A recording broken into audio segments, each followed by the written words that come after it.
Guys, it's Bro You Whack, and Overwatch has had hundreds of skins released over its almost 7 years of existence. And while every one of those skins have received criticism in one way, shape, or another, very rarely does a skin ever receive so much controversy to the point where sometimes it gets removed from the game. And what I want to do was to look at some of those skins. Today, we're going to be looking at some of the most controversial skins to ever come into the game of Overwatch. But before I get started, if you're new to the channel and you just subscribed, I do want to thank you, but if you haven't yet, it always helps out the channel. We're going to be making tons more Overwatch 2 videos similar to this in the near future. But now finally, let's look at some of the most controversial skins that Overwatch has ever seen come into the game. Now the first skin we're going to be talking about is one that everyone always thinks about when it comes to controversy. The skin that of course I'm referring to is none other than Pink Mercy. Ask any single Mercy main that started playing after May of 2018 what skin they want the most, and almost all of them are gonna say Pink Mercy. But why is this skin so controversial? For those that weren't playing Overwatch when Pink Mercy first released, this was actually a collaborative skin between the Overwatch team and the Breast Cancer Research Foundation. This first released on May 8th in 2018 and was only available for 2 weeks. And during that 2-week time, you could buy Pink Mercy for only $15. Now I say the word only because that literally was the only way that you could buy Pink Mercy. You couldn't get it through a loot box, you couldn't get it through Overwatch League tokens or through any digital currency. It was the first and I think only time that a skin was sold to the public for cold hard cash. But that was all because this was a charity skin where all of the profits from Pink Mercy would go towards the Breast Cancer Research Foundation in an effort to stop breast cancer, along with through other promotions like through Twitch streamers, where every single day there was a streamer that you could watch and that you could get rewards for watching that streamer, and all the money that they made through donations would also go towards the Breast Cancer Research Foundation, along with Blizzard selling Pink Mercy shirts online for $30. And during that 2-week campaign, through the sale of Pink Mercy and the shirts and the Twitch streamers, the Overwatch team actually generated and donated $12.7 million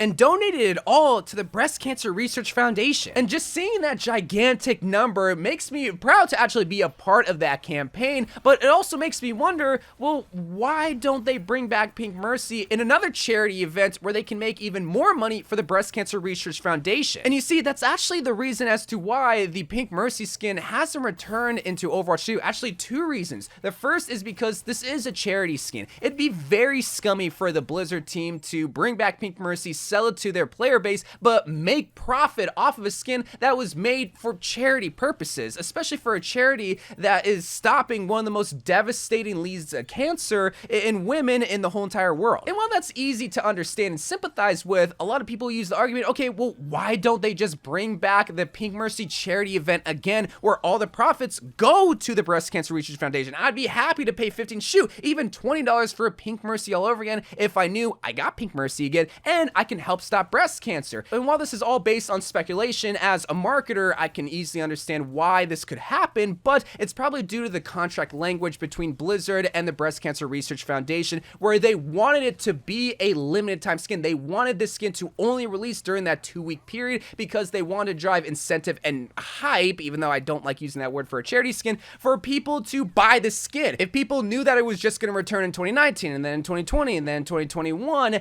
as sad as might seem, people won't be as incentivized to buy Pink Mercy versus the skin that is only going to be around during that 2-week time. So because of that limited release, this caused a lot of controversy, especially in the Mercy main community, who is probably the most vocal when it comes to issues, because a lot of Mercy players started to play after 2018 when the skin was no longer made available, compared to other skins that have been brought back, specifically the All-Star skins and even New War Widowmaker. For Switch players, there have been countless other skins that have been brought back, but not really Pink Mercy. So now I ask you, the Overwatch community, do you think they should bring back Pink Mercy in an effort to make another charity event, because that'd be the only way that I would want them to bring it back? Or do you think they should keep this skin vaulted because this was a limited time charity skin and it should be vaulted? But now the next controversial skin we're going to be talking about is actually featuring one of my favorite heroes, Mei, and her first legendary skin, her mei-rry skin. What? How can this Santa looking skin be controversial? Well, to understand, first I need to give a little bit of context. So time travel with me all the way to December of 2016, when the very first Winter Wonderland event released for Overwatch, where it came with a bunch of legendary skins, ones like Yeti Winston and Nutcracker Zenyatta and mei-rry.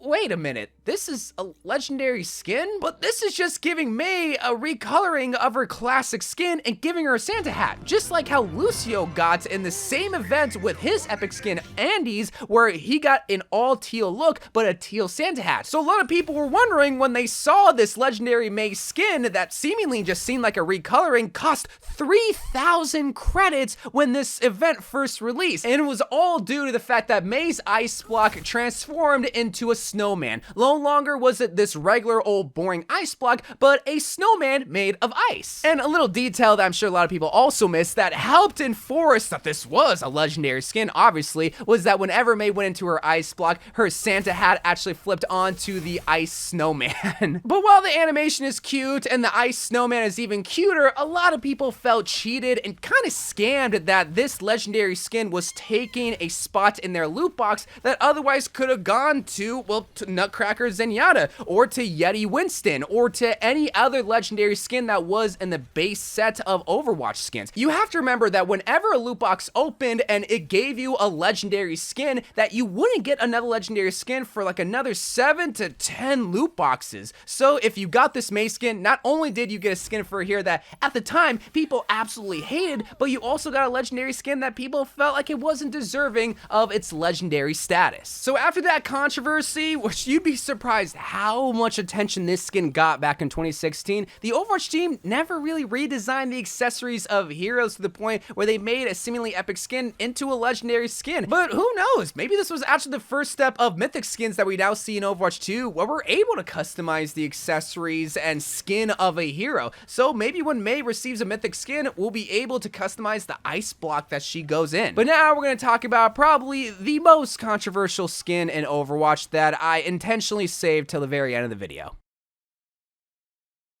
On June 16th all the way through June 30th, you had a chance to buy this Zarya skin that was titled Alien, and this was a 2019 MVP legendary skin that of course was commemorating the MVP of the Overwatch League season. And the controversy didn't come from the price point, which was 200 League tokens or about $10, and didn't even come from the limited time release, because at this point we received multiple limited time skins. But it was actually due to the fact that the player that got the MVP that helped inspire and make this skin was caught sexually assaulting his girlfriend even years after he left the Overwatch League and started to play a different game in 2021. And while I'm not here to talk about like the court case details and just sexual assault as a whole, because I do kind of want to try to stick on the topic of the skin, if I can try to use my platform for any sort of good, I want to tell you guys that whenever you have somebody in your life or have anybody come forward and talk about their sexual assault experience, you know, it's always good to believe the victim. And I know people will say, well, what if they're lying, bro? You whack. Well, if they're lying just to try to get some clout or any of this stupid BS kind of stuff,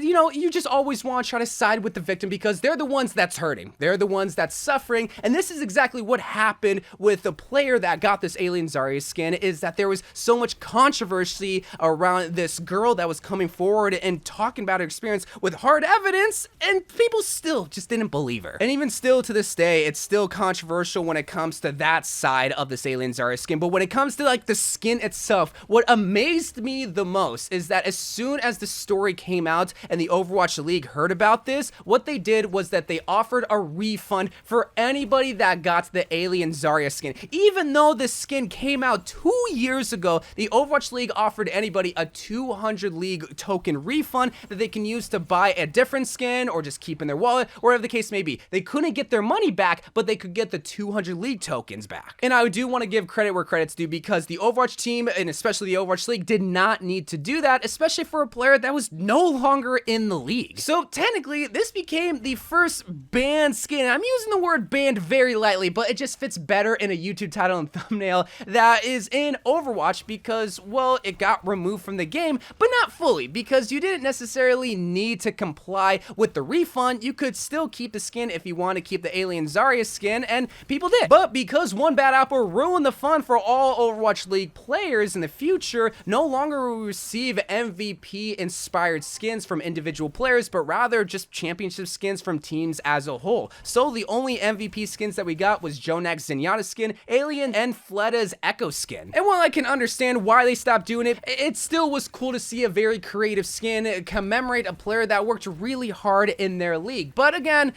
one bad apple how to ruin it for everyone, and you know what? I'm kind of fine with that because the championship skins are just as cool, if not cooler. But anyway, guys, those were just 3 controversial skins within Overwatch, and there's surprisingly a lot more. So if you want to see more in the future, then let me know in the comments down below. But I love you guys. Thank you guys for watching. More Overwatch 2 videos to come, and bye.